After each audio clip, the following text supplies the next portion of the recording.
Bienvenidas y bienvenidos a un episodio más de Memoria e Identidad, ciclo académico sobre patrimonio cultural. Estamos ya a la mitad de este gran proyecto en el que hemos compartido con investigadores y hoy tenemos el honor de tener a la doctora Ana Elvira.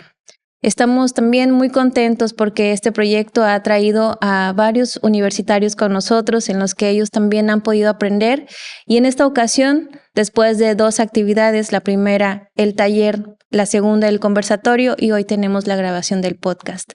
Agradecemos al Ayuntamiento de Playa del Carmen y al Instituto Municipal de la Cultura y las Artes de Playa del Carmen por abrir este espacio de diálogo.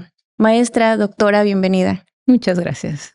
Estamos muy emocionados de tenerla con nosotros, además de que en esta investigación que hicimos y que usted nos compartió acerca de usted, ha estudiado demasiado toda la vida, sabe demasiado y bueno, vamos a tratar de que ese conocimiento se pueda concentrar en estos minutos que vamos a compartir. La doctora Ana Elvira Molina es doctora en Humanidades con especialidad en Estudios de las Tradiciones por el Colegio de Michoacán y maestra en Artes por la State University of New York at Buffalo. Sus investigaciones abordan la hermenéutica de la frontera, la educación informal de las mujeres mayas y la enseñanza de la investigación con perspectiva de género desde las artes y la interculturalidad. Es autora y coautora de diversas publicaciones académicas, obras teatrales y proyectos que vinculan el arte con la investigación social. Actualmente es subdirectora del Seminario de Estudios Regionales de la Península de Yucatán y también es presidenta de la Asociación de Estudios del Caribe AC. Doctora, es un honor tenerla en este espacio. Muchísimas gracias por asistir. No, a ti y a todas las autoridades que han hecho posible, no solamente que esté aquí, sino este fabuloso ciclo que apunta justamente a una de las necesidades más importantes de nuestra península, y es entender dónde estamos parados. Totalmente, maestra. Y bueno, damos pie entonces a las primeras preguntas. Vivimos en una época donde la educación se ha vuelto cada vez más estandarizada, dejando de lado la riqueza de los saberes locales y las experiencias comunitarias.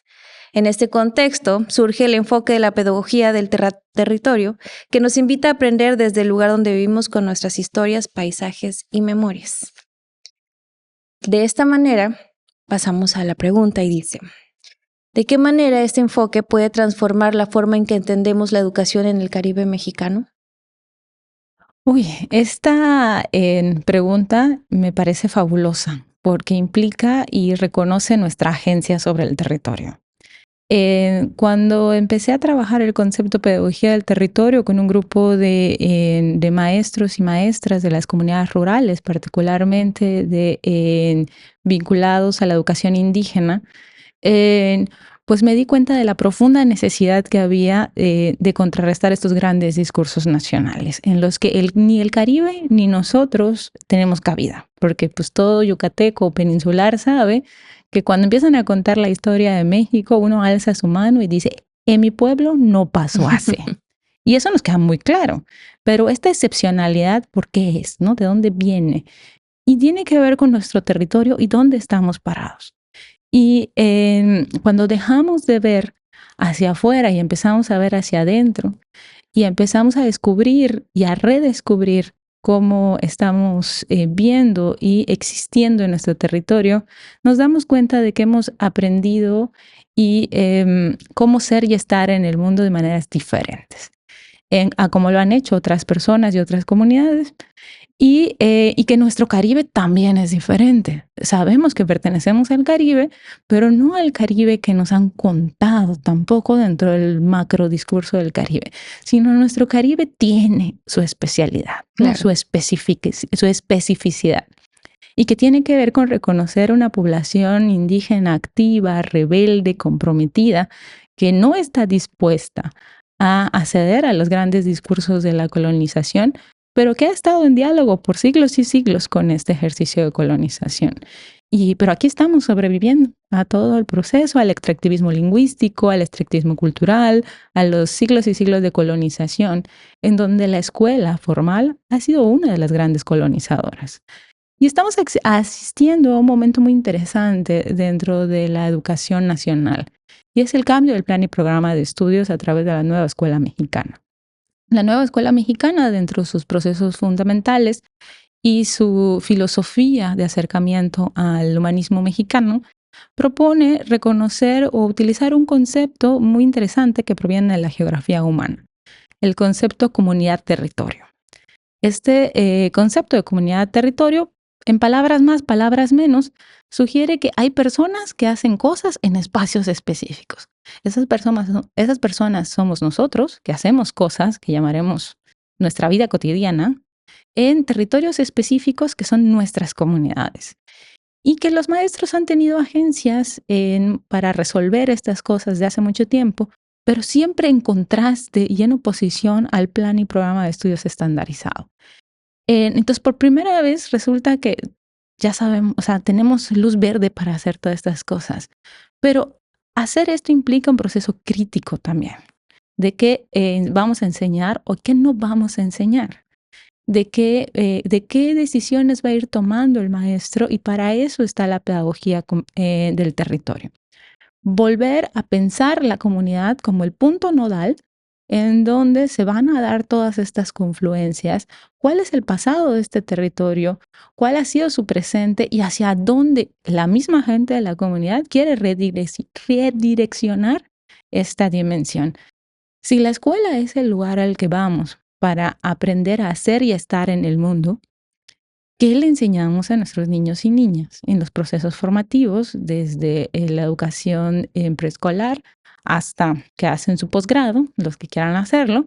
¿Qué les enseñamos en este proceso y para qué les va a servir en esta dimensión? Y todo eso lo tenemos que afincar en una dimensión también de dónde estamos parados y hacia dónde estamos mirando. La pedagogía del territorio reconoce que dejamos de ser el problema, como el problema del indio que decía el indigenismo, dejamos de ser el problema para empezar a pensar cómo vamos a entrar en diálogo con el otro, que el otro es el problema. Claro. En este sentido, de cómo vamos a entrar en diálogo con el otro y qué vamos a construir desde donde estamos parados y cómo me voy a relacionar o no con esta dimensión. Cabe aclarar que este concepto no es nuevo tampoco, no es como que yo me lo esté inventando totalmente. Nada es completamente nuevo en este mundo. La mayoría de las cosas son palimpsestos, es decir, una historia sobre otra contada en el mismo papel, en donde lo único que hacemos es anulamos el concepto diferente. Es decir, lo repasamos constantemente en la cabeza, en la boca, en las conferencias y en todo lo que hacemos, hasta que tenemos más o menos una idea clara de lo que queremos estructurar. En esta idea más o menos clara, nos damos cuenta que nuestro propio territorio tiene las respuestas para lo que necesitamos, pero tenemos que construir todavía el camino de cómo esto se va a enseñar, a acompañar y a reproducir desde el ejercicio de la educación, entendida no solamente como la educación que da la escuela, sino la que ocurre en las familias, la que ocurre en las comunidades, en los centros culturales, en la calle, en el Oxxo, con la cola del Oxxo cuando vamos a comprar. Es decir, todos los escenarios donde ocurre la vida. Es ahí donde nos interesa hacer esta reflexión, y para eso es en que nos centramos, o por eso, mejor dicho, nos centramos en el territorio. Porque es ahí donde las personas no solamente están actuando en un teatro, sino participando activamente, construyendo, cambiando y a partir de esta reflexión, construyendo ese mundo hacia donde quieren ir. Y el Caribe, nuestro Caribe, es un Caribe distinto, que no hemos tenido que caracterizar durante mucho tiempo porque estuvimos solos en nuestra islita. O sea, porque todos sabemos que Yucatán es una isla. No es cierto, pero geográficamente no lo es, pero sabemos y nos sabemos distintos en muchos escenarios, y nuestra condición de península nos da esa sensación de proximidad al mar a la vez de separación continental. Pero esta idea de tener los elementos naturales y a la vez también una serie de elementos culturales, una historia compartida y un elemento de comunidad con otras comunidades que no son necesariamente iguales, pero que resuenan muy parecido, en este eco del tambor que nos llega a todos, aunque el tambor no es el mismo para todas, hace que empecemos a pensar en esta importancia del territorio y que el territorio no es algo vacío, es el en el cual existimos y la tradición no está flotando en el universo, sino está afincada en un espacio específico. Y esa tierra que pisamos, sentimos y vivimos es también la tierra que nos define en el proceso.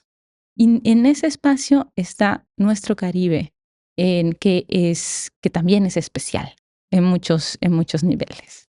Maestra, hablando de la diversidad que hace rato mencionaba que habita en este territorio, ¿qué implicaciones tiene para pensar que nuestra identidad caribeña común no pierda sus particularidades culturales de cada territorio? Yo creo que para ahí hay que enfocarnos en la idea de tradición, pero la tradición no entendida en términos de tradicionalismo. El tradicionalismo es suicida, porque el tradicionalismo implica que nada va a cambiar y que todo tiene que ser así de una sola manera y que no hay otra forma de hacerlo. Mientras que la tradición reconoce la necesidad de actualizarse, de que las nuevas generaciones se involucren en el proceso. Cuando hablamos de tradición, estamos hablando de ese contenido cultural que una generación hereda a otra. Ese núcleo duro, como dirían en algunos antropólogos estructuralistas, ¿no? O sea, ese núcleo duro que se hereda de un bloque a otro y que está inscrito en todas estas decisiones que tomamos todos los días. Es decir, esta noción de Bildung, por ejemplo, que ha pensado Gadamer, por ejemplo, en verdad, y método, en donde nos dice que estamos formados en algo. Es estar formado en algo es lo que te permite existir en esa dimensión. Entonces, cuando hablamos de la tradición y hablamos de cómo existe la tradición en nuestras comunidades y cómo se ancla en las nuevas generaciones, ¿qué hacen las nuevas generaciones? ¿Cómo participan? Hace unas semanas estábamos cocinando en las cocinas comunitarias allá en Acanque, en Yucatán, y estaban así muy sentidas y muy angustiadas las señoras porque el hipil cada día está más corto. O sea, esas muchachas, velas como andan en las pilas y ya 2 dedos abajo es modernos. Muy moderno esto, ¿no? Pero siguen poniendo hipil, siguen usando, o sea, en esta dimensión. Y sí, ya cada día es más corto porque ya no es una prenda de trabajo, ya es para que salgas a tirar rostro a la calle, ¿no? Claro. O sea, y por lo general, cuando eso ya es tu blusa larga, ¿no? O sea, Hace calor, maestra. Exacto. Entonces las nuevas generaciones empiezan a adaptarlo, ¿no? O sea, empiezan a hacer su crop top, empiezan a hacer, pero sigue presente el bordado, sigue presente toda esta dimensión de lo que importa en las comunidades. Entonces podrán estar así como profundamente indignadas las señoras porque cada día está más corto eso que se ponen, ya no ponen justam, o sea, ya está muy pornográfico eso, ya no ponen justam. Y empieza a cambiar, ¿no? O sea, antes yo me acuerdo que te mal miraban si no ponías justam, así Claro. era juzgada por toda la comunidad. Ahora no, entonces empieza a ver qué cosas importan y qué cosas ya no importan tanto, ¿no? O sea, en esta dimensión, y qué es lo que sí vamos a pelear en esta dimensión para mantener y qué podemos como negociar en el proceso, ¿no? Entonces, vemos, por ejemplo, los escenarios de migración de las colonizaciones dirigidas que han habido en toda la península de Yucatán, a lo que se consideraban los escenarios despoblados, y que vinieron mucha gente del norte. Y entonces, pues bueno, ya haces tus tamales o tu pip con manteca de cochinita, perdón, no de cochinita, de carnitas de Michoacán, ¿no? Sale muy bueno, o sea, la verdad que sí sabe bueno.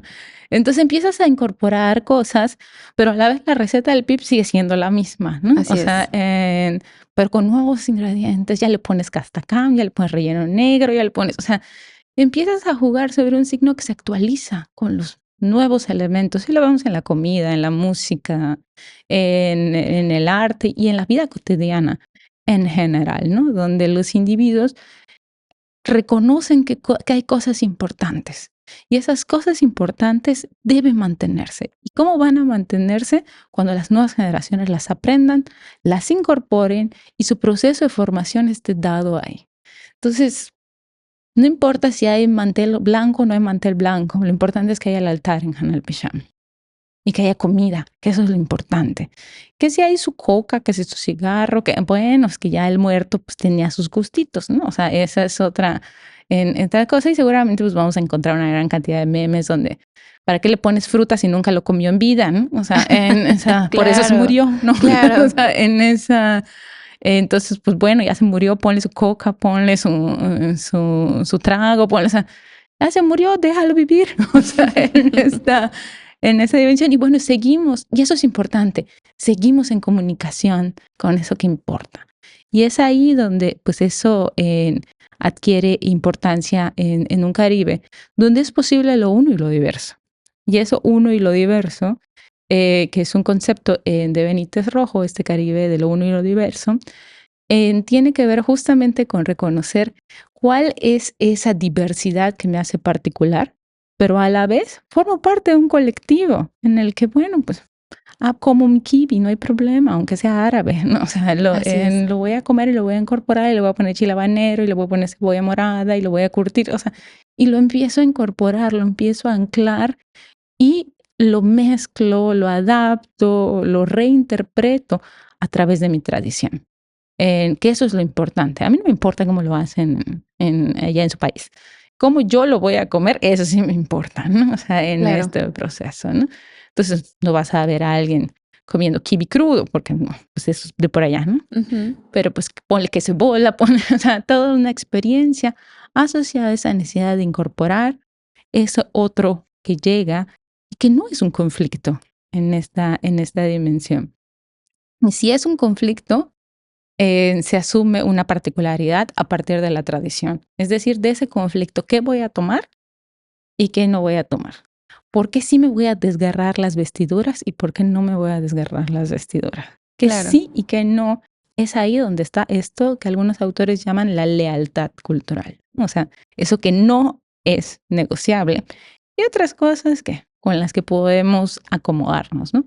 Y el Caribe es un espacio fabuloso justamente para comprender esa diversidad porque es evidente. Desde sus inicios ya incluía un fuerte proceso de migración y movimiento.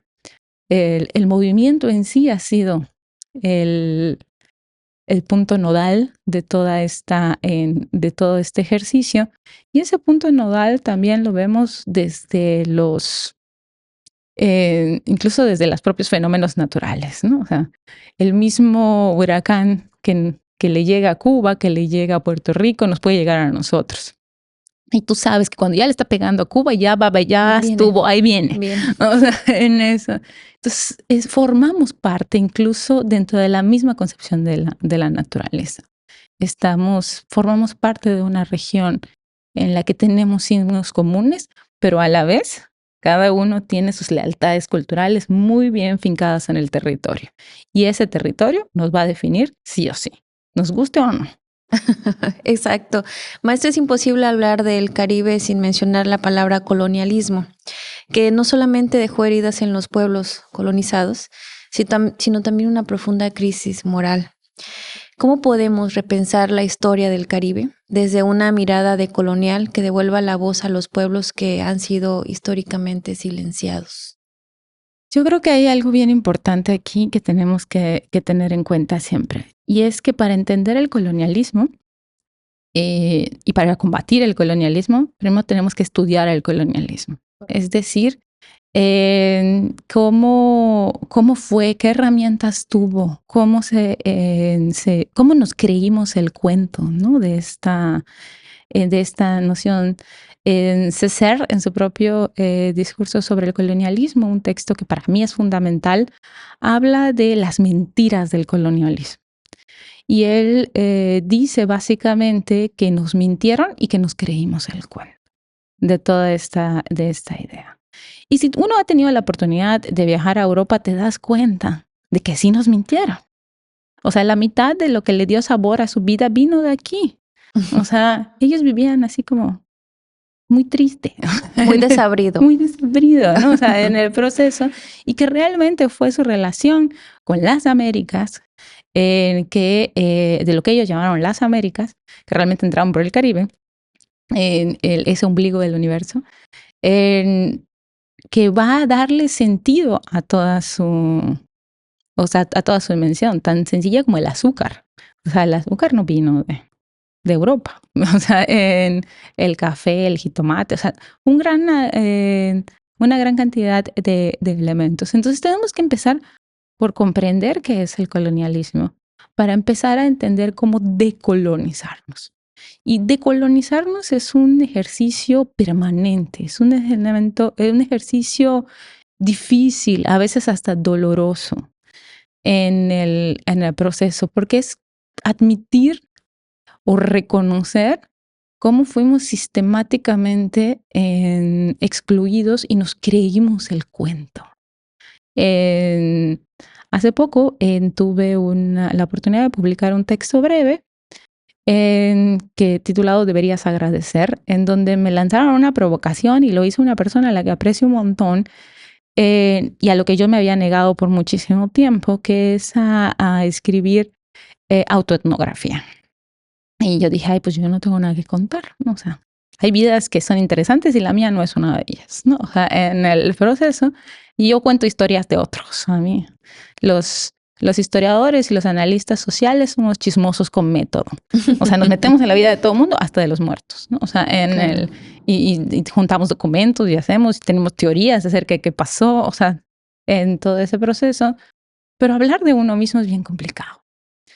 Entonces, pues bueno, me di a la tarea de revisar el árbol familiar y todo, y me di cuenta de que eso que los lingüistas llaman extractivismo lingüístico, es decir, cuando una lengua desaparece o deja de ser una lengua activa para ser sustituida por otra lengua, casi siempre un ejercicio de colonización, pues eso ocurre a través de un escenario de extractivismo. O sea, hay que extraer esa lengua para implementar la nueva. Y poniendo en contexto y viendo los censos y todo, me doy cuenta que en mi familia solo tardaron 2 generaciones en borrar el maya. Wow. Y que esto se percibía como un acto de amor. O sea, nos estaban preparando para un mundo en donde hablar maya era sinónimo de vergüenza y por tanto había que dejarlo de hablar para que pudiéramos entrar en ese mundo. Y fue súper doloroso darme cuenta de que efectivamente esa mujer, doña Felipa, que llegó a la ciudad de Mérida, de un pueblito muy chiquito, llegó a la ciudad de Mérida hablando exclusivamente maya. 3 generaciones después ya nadie lo habla. Pero todas fuimos a la escuela, pero todas participamos de un ejercicio urbano. Y que efectivamente a mí el postdoctorado me lo había dado una mujer que no terminó la primaria y que apenas sabía escribir y escribir su nombre. Y eso fue muy fuerte descubrir justamente estas mentiras. ¿En qué momento nos creímos que efectivamente hablar nuestra lengua era sinónimo de vergüenza? Así es. ¿En qué momento nos creímos que ser lo que somos era un problema y había que mejorar la raza? Porque estabas muy prieto, porque te veías muy indio, o porque en qué momento nos creímos estas mentiras y accionamos una serie de mecanismos que permitieron que el discurso de colonialidad y de colonialismo nos volviera un problema y que teníamos que corregirnos en ese problema. Doctora, ¿qué están haciendo las comunidades mayas para combatir el colonialismo? Bueno, de entrada tenemos que entender que las comunidades mayas son parte fundamental del Caribe mexicano. Sin ellas no podemos entender el Caribe mexicano. Y la verdad es que celebro muchísimo los movimientos que están habiendo de respuesta de las comunidades mayas frente al colonialismo y movimientos como los que han liderado investigadores como el doctor Hilario, que estará en este ciclo, afortunadamente, en donde, pues bueno, ha habido un regreso y una intensidad por retomar estos espacios, ¿no? Audre Lorde va a decir que no es posible destruir la casa del amo con las herramientas del amo, pero lo cierto es que hay que conocer las herramientas del amo, ¿no? Para poder saber cómo movernos en esa dimensión y qué es lo que no queremos de este ejercicio.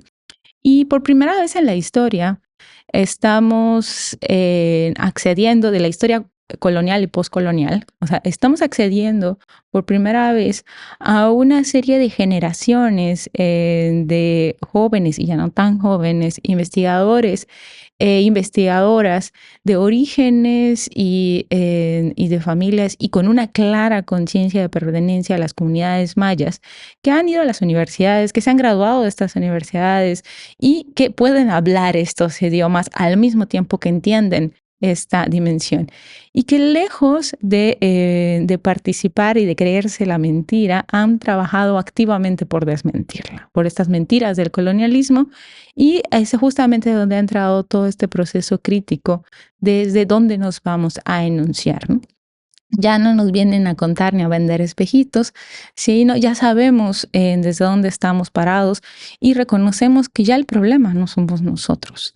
Ya entendimos que el problema no somos nosotros, sino el colonizador y las expectativas del colonizador, en que, bueno, ahí también no sé qué tanto nos puedan importar a veces, ¿no? O sea, en esta dimensión, pero que sí hay que combatir en este ejercicio, porque es imposible ignorar los procesos de colonización.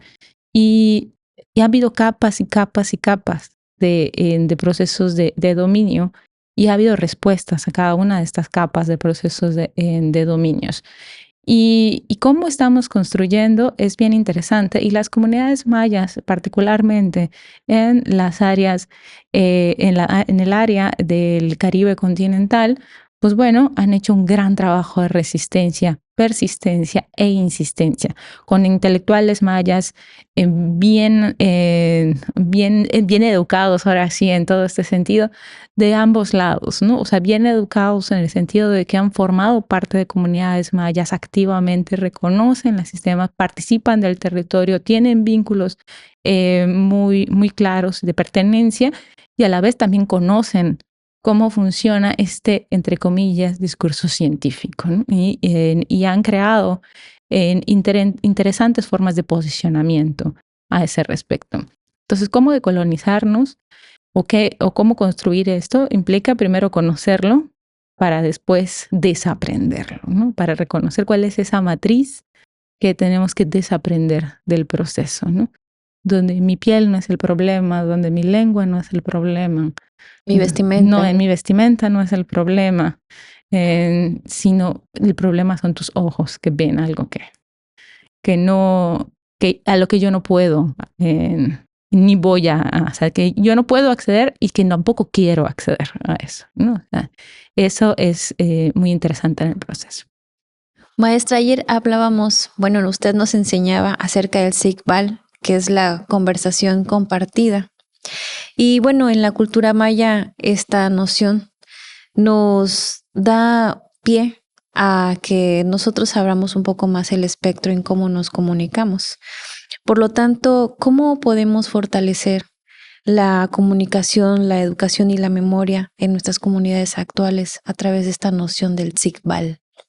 El Sikbal es una experiencia bien interesante.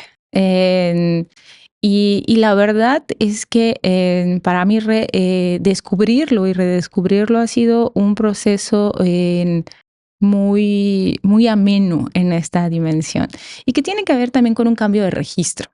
Las culturas occidentales obsesionadas con el registro material, pues se obsesionan y se han obsesionado con el registro de la historia documental, ¿no? Entonces, todo lo que no está en un documento, todo lo que no viene firmado, sellado, etcétera, no existe en términos de la oficialidad de la burocracia, ¿no?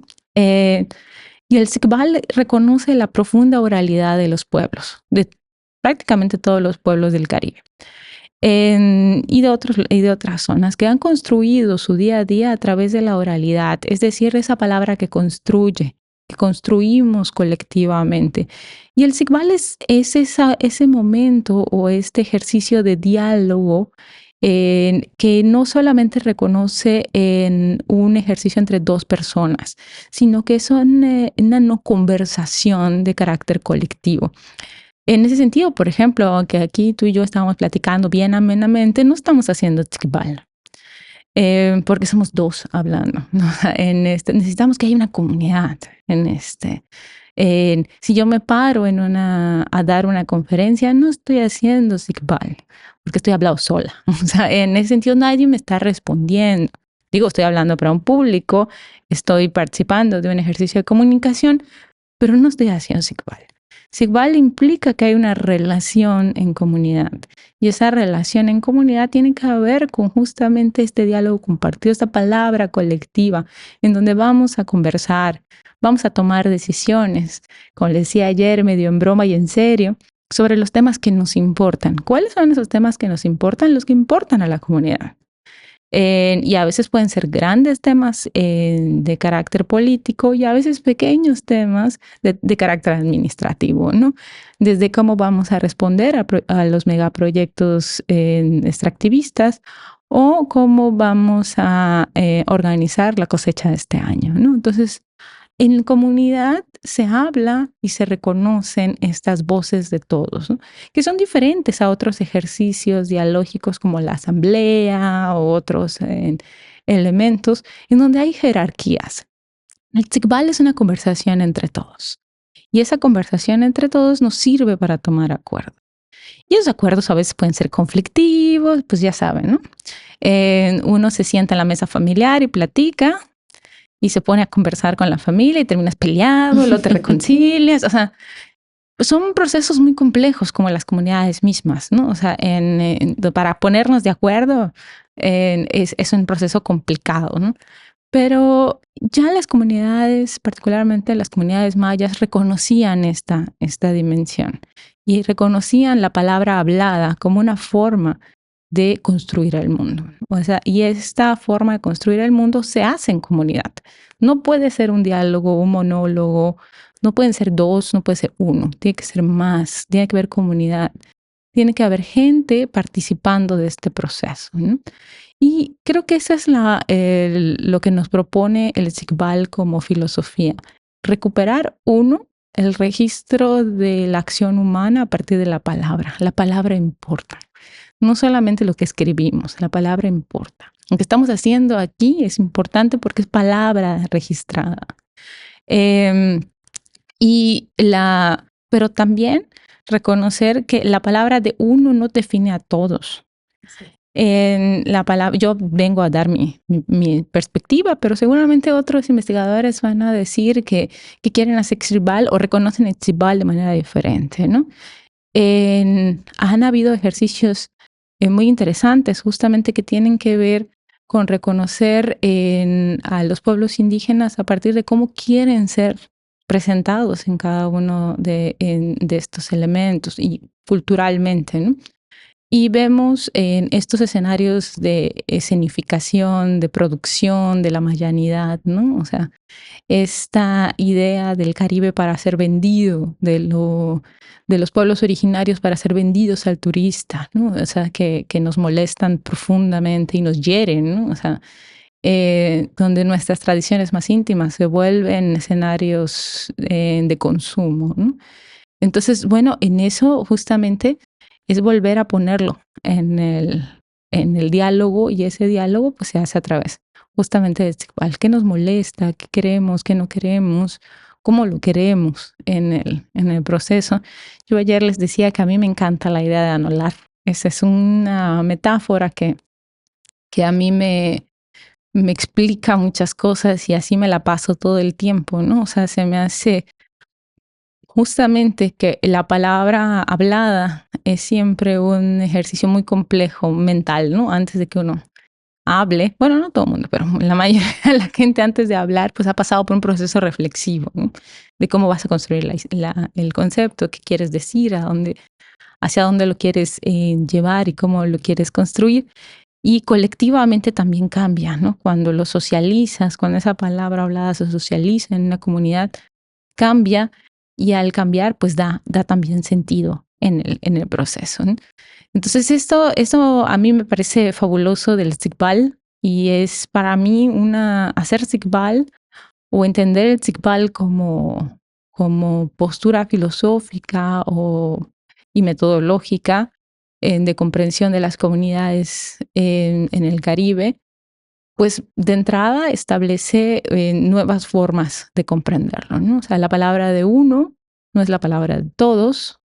Para que sea de todos, tiene que ser más de uno. O sea, en el proceso, dar la prioridad a la palabra hablada sobre la palabra escrita. Esta palabra que necesita siempre ser reinterpretada en comunidad. Estos son como los elementos que a mí me sirven para entender, y eso me lo da justamente la concepción del Iqbal, ¿no? O sea, y me parece fabuloso, ¿no?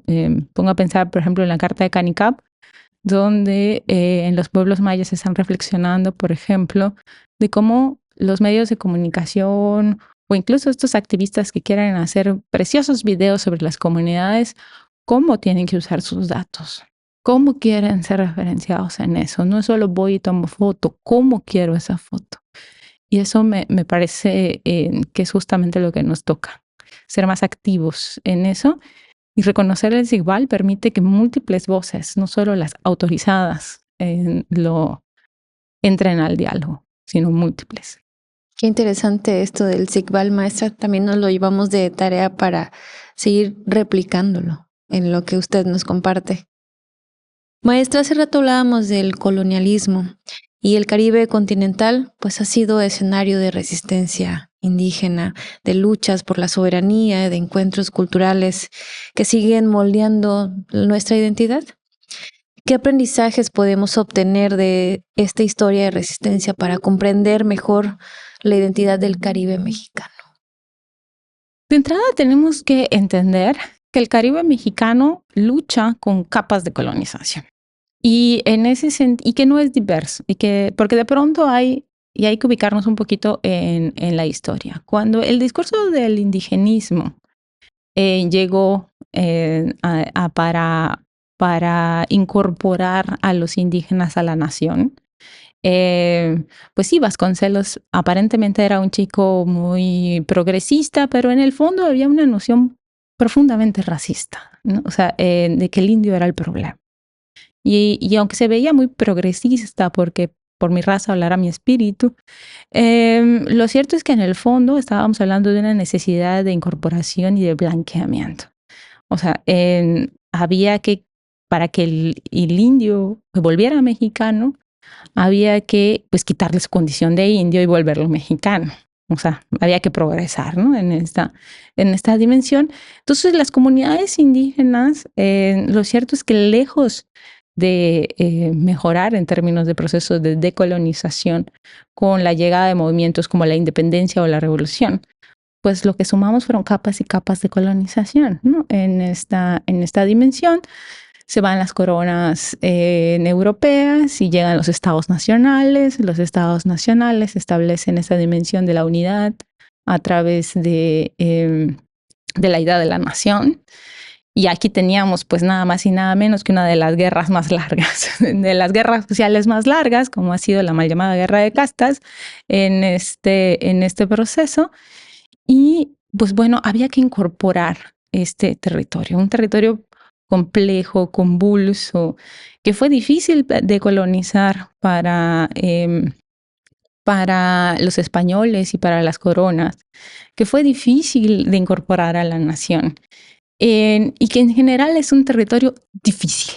O sea, ese es como lo que los poderes administrativos han reconocido. Y esa dificultad tiene que ver con que se resisten por todo. O sea, no aceptan el orden y progreso. Y claro, este orden y progreso muchas veces hay que meterlo a la fuerza, ¿no? O sea, y eso es lo que hemos visto en el caso del Caribe mexicano, de la península de Yucatán, en esta extensión compleja. Comunidades que no solamente mayas, sino otras experiencias culturales, ¿no? La presencia afrodescendiente también, los profundos mestizajes que conviven todos los días en estos territorios y que han resistido y siguen resistiendo desde el mismo territorio, ¿no? Que encuentran su pedacito de territorio y están dispuestos a entregarlo todo para quedarse ahí, ¿no? O sea, a mí cuando me llega la gentrificación en mi casita de 4x4 4x8, digo que, pues bueno, no importa que mis vecinos hagan su gran mansión de 2 pisos, yo voy a seguir teniendo mi casita, ¿no? O sea, y de aquí nadie me va a sacar, ¿no? O sea, y es esta postura de resistencia, ¿no? Somos un territorio difícil para el Estado mexicano porque es un territorio que se resiste constantemente. Y se resiste no porque no podamos aceptar la diversidad, porque es obvio que nos encanta la diversidad en el proceso. Somos la mezcla de muchas calenturas. Pero lo cierto es que esta diversidad solo se da si nos reconocemos entre iguales. O sea, que abracemos la diversidad no quiere decir que lo hagamos en términos de sumisión. Y eso es algo muy importante en estos espacios. Bueno, maestra, después de todo este recorrido histórico que hemos hecho y de recordar la memoria de múltiples voces del territorio mexicano, hoy por hoy, ¿cómo podemos definir la identidad caribeña? ¿Somos el resultado de un pasado, un constante movimiento o una forma de reconocer nuestra diversidad hacia el futuro? Bueno, es muy complejo. Cuando hablamos de identidad, lo primero es que tenemos que pensar identidad para quién y para qué. Claro. O sea, a mí me encanta este concepto del travestismo cultural. Eso de que nos producimos para cada uno de estos escenarios sin dejar de ser, porque somos muchas cosas. Y de entrada tendremos que empezar a romper esta idea de una identidad sólida, monolítica, que nos vendió también el discurso de la nación, que había que ser una cosa, ¿no? O sea, en el proceso, y esa unicidad que sugería este mito de unidad, como diría Anderson, ¿no?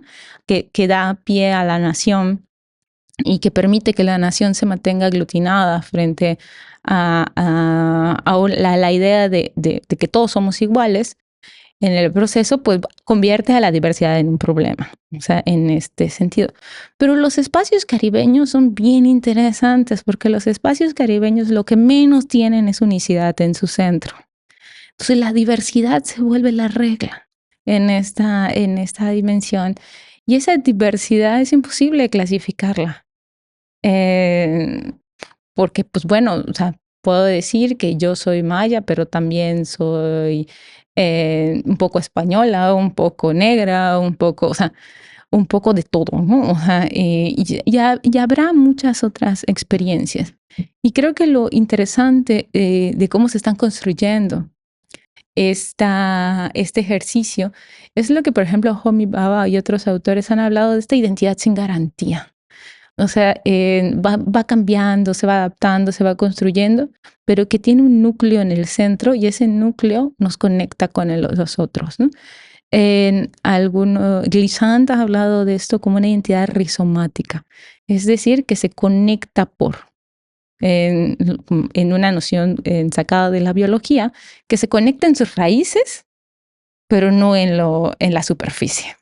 O sea, se conecta en los núcleos importantes, pero no en lo evidente de la nación. Y lo evidente, pues parte de una profunda diversidad. Y yo creo que eso es lo que estamos accediendo al Caribe en este momento. Y es peligroso también, porque de pronto la globalización nos llega y de pronto la estandarización se presenta como un problema. Y esta estandarización hace que del ciudadano global, de que todos debemos aspirar a lo mismo, de que todos tenemos el mismo concepto de progreso, pues crea un problema para la tradición, porque la tradición es especificidad y el ciudadano global no tiene tradición, flota en los mundos en los que se mueve, ¿no? Pero nosotros sí tenemos territorio. Y eso también para los que no tienen territorio, como las diásporas, ¿no? O sea, para los que históricamente se han tenido que mover por diferentes cuestiones, ¿no? O sea, pero nosotros sí tenemos territorio y raíces muy profundas en ese territorio. Y entonces que nos vengan a decir que nos sangolotee por todos lados, pues está difícil porque pues a mí mi tuch me lo enterraron en un lugar y está difícil que me vaya a otro, ¿no? O sea, en esa dimensión. Y me voy a ir y a lo mejor me tengo que ir porque el sistema me empuja a eso, pero la nostalgia siempre va a estar ahí. Y eso es algo que tienen todos los pueblos caribeños en todos los escenarios, una profunda nostalgia cuando se van. O sea, de ese caos, de esa diversidad, de esas comidas, de esas formas culturales, de eso. Uno se va y extraña su tortilla, uno se va y extraña cómo se comía en su casa, cómo se vivía, ¿no? Tenemos nostalgias constantes. Y el futuro está justamente en eso. Por primera vez en la historia estamos accediendo a la crisis y la caída de un sistema. Estamos viendo la caída del capitalismo. Estamos viendo justamente cómo los grandes monstruos del capital se destruyen entre sí mismos, guerras por todos lados y todo. Y en medio de todo eso, la esperanza para la reconstrucción está en volver a lo básico. Y en volver a lo básico es volver a donde están nuestras raíces. Ahí siempre estuvo la fórmula. Pero ahora hay que redescubrirla porque ya no es igual a como fue. Eso sí es peligroso pensar que tiene que ser igual a como fue. No, pero hay nuevas formas de construirla. Y ahí es donde está justamente el ejercicio de los jóvenes, de los más jóvenes, que tienen que ser conscientes del compromiso que les toca. Les está tocando un mundo bien complicado. Boomers, neta, nos dejaron un mundo, no nos dejaron a las nuevas generaciones porque ya estoy intermedia. Dejaron un mundo muy complicado, un mundo en crisis que hay que sanar. Y eso le va a tocar a los jóvenes. Y yo sí creo que los jóvenes, los más jóvenes, empiezan a tener herramientas muy interesantes para eso también. Entonces, lejos de decir el mundo se va a acabar, yo tengo mucha esperanza en el futuro. Pero esta esperanza no es una esperanza vacía, ¿no? O sea, una esperanza así ultra positivista de, ay, voy a vibrar alto y con eso se va a salvar la humanidad. No, es una esperanza centrada en que este sistema va a caer. Y cuando caiga, vamos a encontrar formas de reconstruir o de construir, mejor dicho. Tal vez el problema sería volver a construir algo reconstruir, perdón, algo que ya estaba malo desde el inicio. A lo mejor lo que tengamos que construir sea eso, algo nuevo, algo que nos incluya a todos desde la diversidad. Entonces, yo siempre voy a estar a favor de eso, desde la diversidad. Es muy aburrido eso de la homogeneidad. Y de la pureza. Y de la pureza. Te vuelves loco. Es muy esquizofrénico eso ahora que lo pienso. Pues maestra, muchísimas gracias por su aportación. Qué bello trabajo tiene. En este episodio aprendimos a ver el Caribe mexicano no solamente como un territorio, sino como un tejido de memorias, de prácticas, de nuestro pasado, de nuestro presente y hacia dónde vamos. Es así como terminamos este episodio sobre el Caribe mexicano con la doctora Ana Cervera. Muchas gracias por escucharnos. Gracias a las universidades que se han sumado con nosotros, a la Universidad de Quintana Roo, a la Universidad Tecnológica Riviera Maya y a la Universidad del Bienestar. Nos vemos a la próxima.